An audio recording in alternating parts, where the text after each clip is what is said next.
Hello, I'm Steven Roy Goodman, host of Higher Education Today, a production of the University of the District of Columbia. Welcome back to the education program that connects you to contemporary issues, people, and institutions involved in the world of higher education. Today we'll be talking about the College Prep program at Franklin and Marshall College in Pennsylvania. Dr. Daniel Porterfield is F&M's president. Dr. Porterfield is a former Rhodes Scholar who has long been supportive of educational opportunities for first-generation college-goers. Shawn Jenkins is a 2010 Environmental Studies graduate of F&M. Shawn is the program director of F&M College Prep. Welcome to both of you. Thank you. Well, maybe if you gentlemen could say a word or two about what is College Prep and why did F&M set it up, and maybe even explain a little bit about F&M in the first place. Sure, thank you, Steve, and thank you for hosting us. So Franklin and Marshall College is one of America's top liberal arts colleges, located in Lancaster, Pennsylvania. We have had for more than a century tremendous academic programs that have sent our graduates into lives of leadership in every sector of society, from medicine to law to politics to the arts. The school was founded with a gift from Ben Franklin 225 years ago. And we're so proud also that the school is named for John Marshall, who was the defining Chief Justice of the U.S. Supreme Court. Now, F&M College Prep is a new program that we created 2 years ago that allows strong students from lower income communities who have achieved at very high levels in high school to come before their senior year to our campus for a free 3-week pre-college program in which they live on campus, are mentored by our students, and take courses taught by our faculty. And the goal of the program is to say to great kids from underrepresented communities, you've achieved a lot in your first 3 years of high school. Now let's really go for it. Let's show you what a great college education can be. And let's send you back for senior year of high school, ready and driven to make it count when you apply to college. But why wouldn't I go to Cornell or Harvard summer school then? Well, they might offer great programs too, but F&M College Prep is perhaps the premier program in the country for working with kids from lower income communities that may be underrepresented on some college campuses and giving those kids a full, holistic experience of college, which includes showing them the academic seriousness of a great college education. And Shawn, in your mind, since you're the director of the program, how do you envision College Prep to be different than other, and how is it different from other college programs? So we are really focused on giving our students an opportunity to experience the liberal arts firsthand. So our students, they come to our campus, they take courses taught by F&M faculty members. All of our courses are specifically designed for our students, very similar to what a first year seminar would receive for a freshman at F&M. And we are really just trying to give them that experience that they wouldn't otherwise receive at a bigger school. And are they paying for that at all or not at all? So the program is completely covered by F&M. We cover all the program costs. Well, then maybe I would throw this to you, Dan. Why would F&M spend that a lot? That's a lot of money. Yeah. We really believe that the American country, our whole country, needs us to cultivate leadership from the full mosaic, from all populations. And we think it's so important that every institution find its way of promoting long-term national strength by ensuring that great kids have a chance to go to college and to maximize college. And one other thing I would add to what Shawn said is that we have our faculty teaching these classes, the nature of hope, the physics of eyesight, screenwriting. We try to make sure that the students really get that sense of what it will be like to study with an actual college professor in a rigorous seminar-based approach to learning. And let's assume that everything is perfect and the students have a great experience and the professors have a great experience. What do you hope the students are going to do when they get to college? Do you hope they come to F&M? Let me go first then. So I think we want them to apply to several excellent colleges. We want them going into senior year to realize there's a lot of opportunity out there, to know the difference between, say, need-based financial aid and so-called merit scholarships that some schools offer, to be comfortable they can go away from home and be just fine, and that mom and dad will be just fine when they're away. And we would like them to apply to F&M if it's the right fit for them.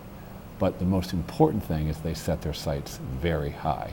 Now, one of the things that Shawn has done then is built an education program that allows them, when they go to college, to jump right in and maximize the opportunities, not to be passive. And you might want to share a little bit about that. So I would mirror exactly what Dr. Porterfield said. I think it's important for us to show students the diversity of college options. A lot of students that come from the South and the West of this country don't really know what liberal arts colleges are when they come to F&M.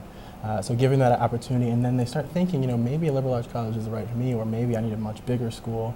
So giving them that opportunity on campus where they can sort of live and breathe the experience of a college student helps them to sort of start to understand what it is that they want when they are applying to college. So we are not necessarily looking for them to apply to F&M, but we want them to start thinking about a best fit college for them. Well, and let's assume all of that works, but wouldn't often this come down to money? Because if you're dealing with students who are first generation college goers, the issue is often basically what's the financial aid package? Yeah, well, that's certainly one of the things that kids need to learn about, is that there are a lot of schools that offer financial aid, and they need to understand how to apply and how to have their parents help fill out the FAFSA form and not be intimidated by the sticker price, because most strong schools will provide what the students need. There's a tremendously important study that came out a couple weeks ago from the scholar Caroline Hawksby, where she looked at students from modest and lower income communities who tested really well on the SAT. And she found that those students from low income communities who tested well undermatched their college choices. They only applied to one school, and it might have been a school that just happened to be close to them, that they weren't aware of the plethora of college opportunities. And our program, F&M College Prep, is about addressing those Hawksby kids and getting them onto a campus so they can see what it really will be like, and to see that college is real and available and worth it. But let's assume all that really happens. Yeah. Then do you basically de facto say, well, if you come to F&M, you're going to get a merit-based package to come here? Franklin and Marshall College meets the full demonstrated financial need of every student who we accept. And so what that means is every student receives a grant, a loan, and a work-study opportunity, and additionally is asked to make some kind of a family contribution. The calculation of all of that is done by the students filling out the FAFSA form, which establishes the family's eligibility for financial aid. And most strong schools do not accept students and then fail to give them the financial aid they need to be able to come. And certainly our commitment is every single student we accept, we'll make it affordable for them. Shawn, do you have something to add to that? Because I was going to ask a couple questions about that, but since you probably deal with students directly every single day. Yeah, I think from all of our programs, so we have students that come from about 8 different organizations around the country, and they hail from about 10 different states this past year. And one of the common themes that we found is that they're just afraid to go to a school that's so expensive. So getting them to understand that there are a lot of opportunities out there, and also if they are willing to be proactive, there's an opportunity to go to college on financial aid. And I was a student that went to college on financial aid, and that's not something that my family could have afforded to send me to another school. So we just want them to understand that there are opportunities out there. There are people who have experienced what they can experience if they're willing to put the work in. Well, I don't think anyone disputes the fact that it's better for more students to think about more opportunities. But if you don't mind me pressing a little bit on this issue about financial aid, because before you became president, you may know that Franklin and Marshall had some difficulties in terms of its reputation about not addressing financial aid perhaps as generously as they ought to have. Yeah, well, I was recruited to Franklin and Marshall 2 years ago as president. And in the year before I was recruited, the Board of Trustees assessed the aid packages and the available money in the budget for financial aid and voted to increase financial aid by about 35%. And so the 2 classes that I've recruited in my role as president thus far, I had a much bigger budget to work with. And I think Franklin and Marshall has always been fair to the students that it accepted, but it was not devoting enough money to financial aid relative to all the talent that's out there in the country. And that's not just lower income kids, middle income kids, and even upper middle income kids, depending on family size, are eligible for financial aid and can benefit from it. And I think our job in higher education is to grow the amount of resources we have for aid across the board. Almost every school has to grow those resources. Fair enough. In terms of college going, there have been a number of people around the country who've argued that, there are a lot of colleges, and it's great that we talk about having more students go to college, but should everybody go to college? Shouldn't we have fewer people go to college and then encourage people to not do the liberal arts? I don't know if you want to answer that based on your experience as somebody who might have had expectations set for you by others, but instead you set your own expectations. You can start, and I'll jump in. So I think there's a lot of different ways students can go to college and can prepare themselves for the world of work. I'm not going to tell people what is right for them. I do know that a college education is an empowerment for a life of independent thought, for a life of leadership, of developing one's abilities. And if somebody thinks they don't need a college education to develop their abilities, I'm not going to tell them they're wrong.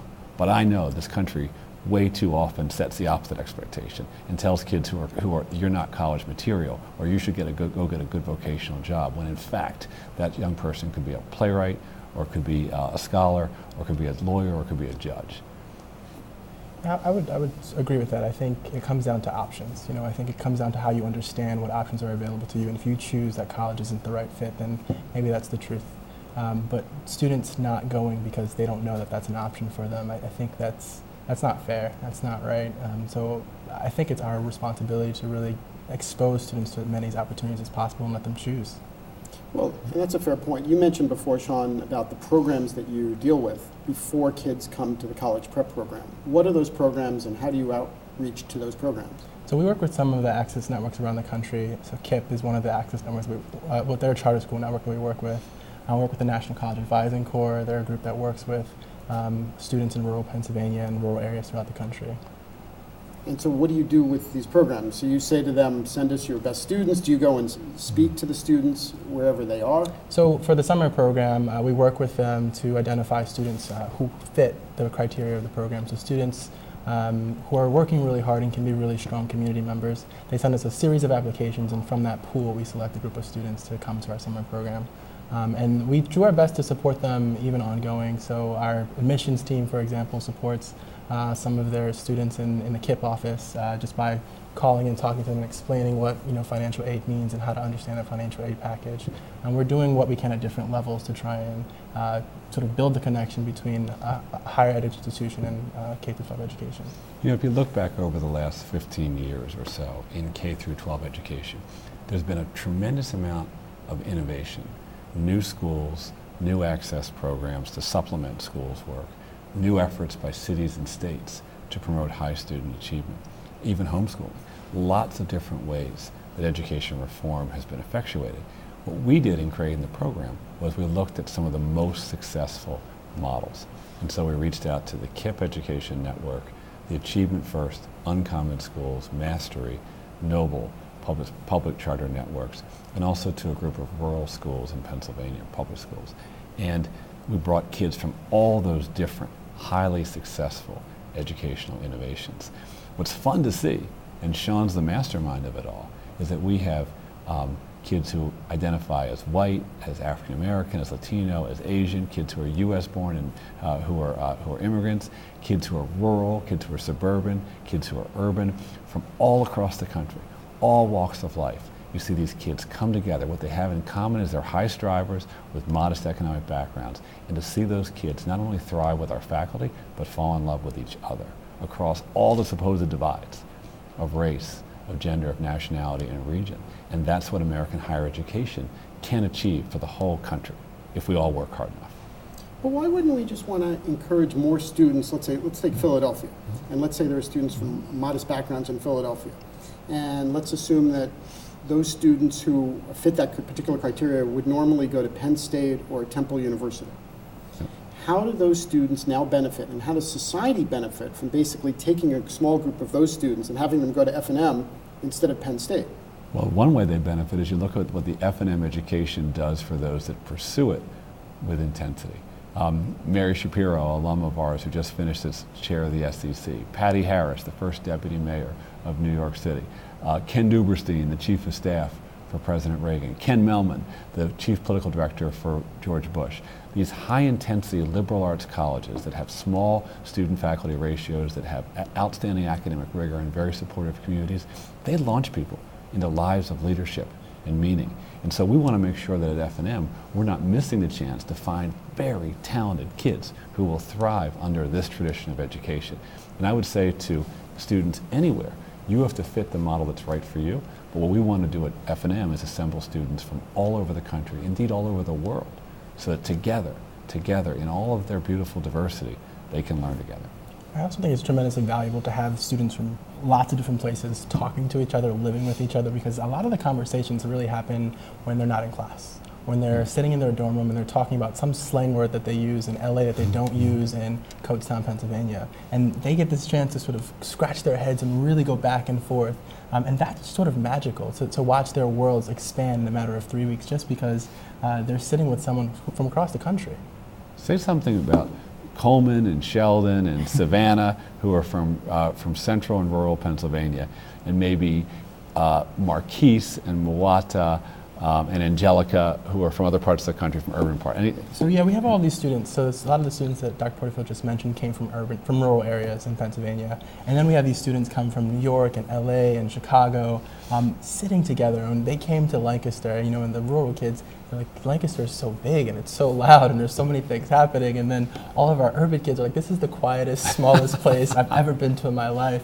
But they came together in sort of their common ground. There was an opportunity to engage with one another. And it was one of the best parts of the program, in my opinion. The first year we had 8 students or so from Houston, and then I went down during their senior year of high school and visited them all at KIPP Houston, where they were students, and it said, what do you remember about F&M College Prep? And I said, wow, it's green up there. The ride in from the airport, the Houston kids actually, they were taking out all their phones, recording the Amish as they rode down their horse and buggies on the street. They were just so amazed. Well, speaking of horse and buggies, in terms of the other Pennsylvania colleges, I mean, there are a number of small Pennsylvania colleges out there that are private, that are, in my view, in some ways a little bit like F&M. I know not exactly like F&M, but what are they doing to reach out to some of the students we're talking about? Well, I think there are terrific kids of all backgrounds at Lafayette, at Bucknell, at Gettysburg, at Dickinson, at Haverford, at Swarthmore, at Bryn Mawr. We really have a ton of great liberal arts colleges in our state. It's almost like that is sort of like one of the greatest natural assets of the state. Some states have a lot of lakes and some have a beautiful coastline, and we have great liberal arts colleges. Pennsylvania is, in fact, the #1 importer of freshmen in the country. We add 15,000 freshmen to the population of Pennsylvania every single year. Scary thought. But it's how we attract great talent to the state. And so all of our schools are very complementary with each other, and they all have wonderful traditions of service, not just to students, but to society. Well, and in terms of service to society, if you don't mind, I want to get back to this issue of Penn State, which is a very nice school, versus a small liberal arts school like F&M. So if you take great students from Houston or wherever else, and they now come to F&M instead of Penn State or instead of a university in Texas, what happens to the university in Texas and what happens to Penn State? Yeah.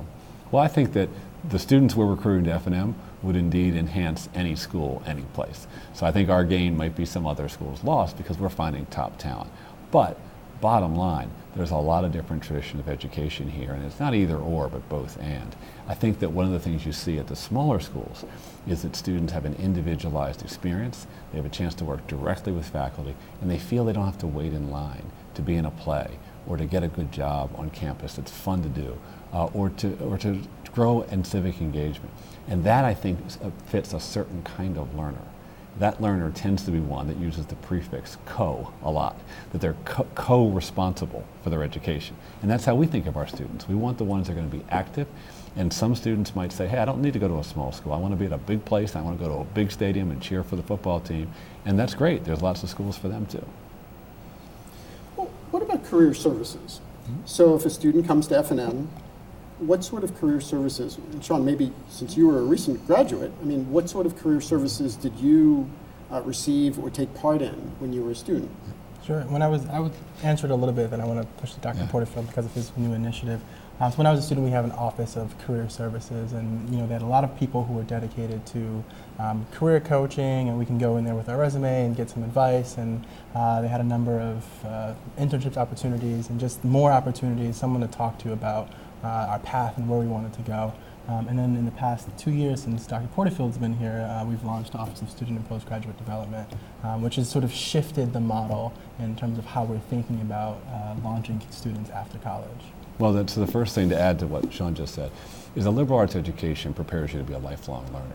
It teaches you to research, to write well, to communicate clearly, to be able to learn a new field, to relate different fields to one another, to be a thinker who can challenge assumptions and who can create questions that lead to answers no one's ever thought to look for. That's our tradition, and we educate for life. At the same time, we're innovating to help our students have early opportunity before they graduate and after they graduate that establishes a trajectory to help them truly take off and pursue whatever they want to pursue. And that's what Shawn just alluded to. We basically collapsed our traditional career center into a big new entity called the Office of Student and Postgraduate Development. And then we work with students early in their careers to expose them to great opportunity in the summers and to challenge them to get to know their faculty and really, really invest themselves in their major. We also then help them compete for the things they want to go for, whether graduate school or jobs or tremendous opportunities like Teach for America. And then we stay with our kids now for 5 years at least after graduation. We have a whole coach assigned to our alums to help them transition from job 1 to job 2, or from grad school to job 1, or from job 2 to grad school. And that is basically an approach that says we're going to stick with our students for a period of 8 or 9 years in a developmental relationship. That happens to be good for every student, but it may be especially beneficial in a challenging economy to kids who are the first in their family to go to college and whose parents thus didn't have that experience themselves of coming out of school and having to start sort of adult life. Oh, that's a fair point.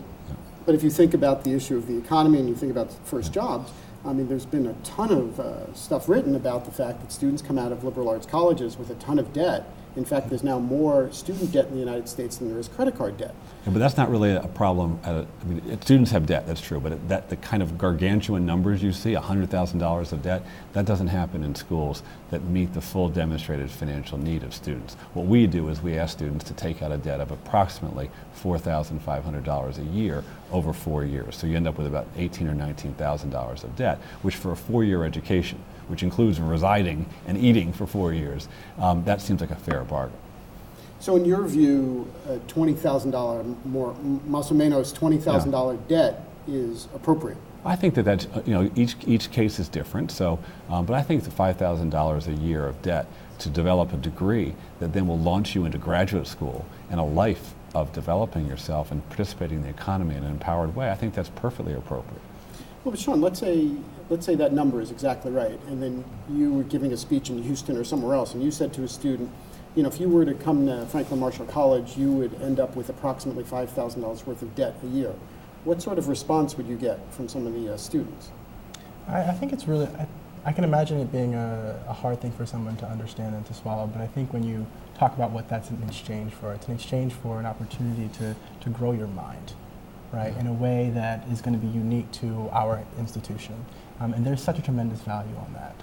And by the way, we do say that, because that is the case. And we have a tremendous yield of our students who are financial aid eligible. And we offer admission to students. We have a higher yield for the students who are aid eligible, which means they'll have some debt, than we have for the students who are not aid eligible and will have no debt. Most kids understand that. Most families understand that. It has to be fair. Now, I went to college on financial aid and I borrowed money, the maximum amount we could borrow at that time. And it does take a commitment. We want kids to understand what's involved, but we're also committed to offering a grant that's so significant that their debt will be capped. Fair enough. And in terms of the residential experience, could you describe a little bit about the residential experience that kids in the college prep program are having? Sure. So the experience that our students have in the summer program mirrors the experience of a traditional F&M college student. So they will live in the dorms. They'll live on the halls with some F&M students who act as sort of counselors. And similar to what we do, we have house advisors, and those are upperclassmen who are there to support our students, to answer questions, to be there as a resource. So they live on campus for the entire program. Okay, he's being modest. He has designed a summer program that ensures that students will take 4 hours of class a day with a college professor. And the other 20 hours, with a little bit of sleep, they are learning around the clock with activities structured to facilitate communication with one another, enhanced writing skills, the ability to be confident in exploring a new region of the country, field trips to other colleges, the opportunity to learn from people, great writers or psychologists or social workers. It's a 24/7 learning experience, and he does a beautiful job. That's great, and you have it on air that your boss is saying that right now. You should ask for a raise right now while all the cameras are rolling. And well, you know what's beautiful to see too is that some of the writings, the facilitating of writing that the program does, or the discussions about who am I, where am I from, how do I learn to listen to one another and learn from those experiences, draws the kids out and establishes a level of conversation that's very deep. When you gather 60 high-striving kids like we did last summer, and they trust each other, next thing you know, you realize that even though they're the top of their class, even though everybody looks at them in their community and says, wow, those kids too have dealt with difficulty and even have subordinated or suppressed some of the things that scare them about life in order to be a high achiever, to get the chance to go to college, to then maybe deal with those things. And I just love the ability that Shawn has as an educator to create a community of trust. Fair enough. We have only 1 minute left. Would either of you like to give last-minute advice to any viewers who might be seeing this right now? Why don't you give advice to students, and I'll give advice to educators. Okay. Do you want to go first? Yes, you go first. No, I'm going first.